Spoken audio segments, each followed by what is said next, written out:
मेला में सजनी मिल गई।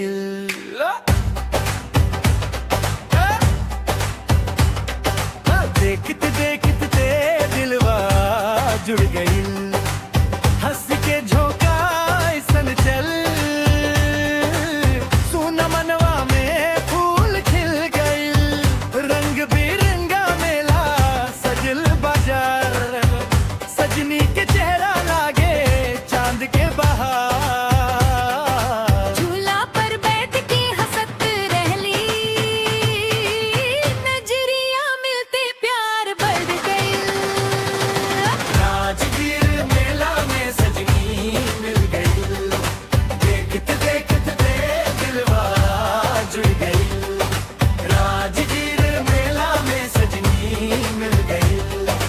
देखते देखते दिलवा जुड़ गई।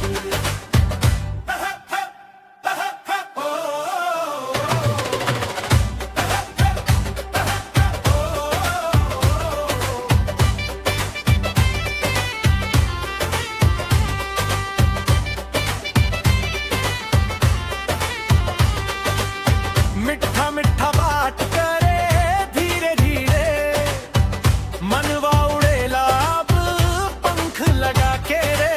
संगे घुमनी मेला के गलियन, सपना नए आए गो सजल गइल। जकरा खिलौना रंग के दुकान, अंगना जइसन लागल पूरा जहां। हाथ धइले चली जब संग में, हमरा भीतर गीत सज गइल। राजगीर मेला में सजनी मिल गई। देखते देखते दिलवा जुड़ गई।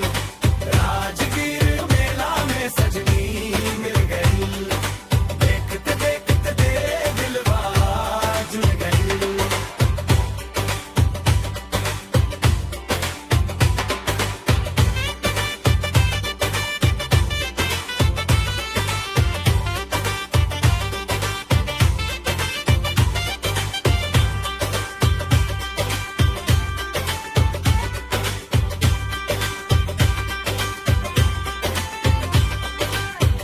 राहगीर में बस ओकरे चेहरा, मन के पट पर छप गई लगवीरा। एक नजर में कहानी बन गई, दुनिया भर के राह से भर गई।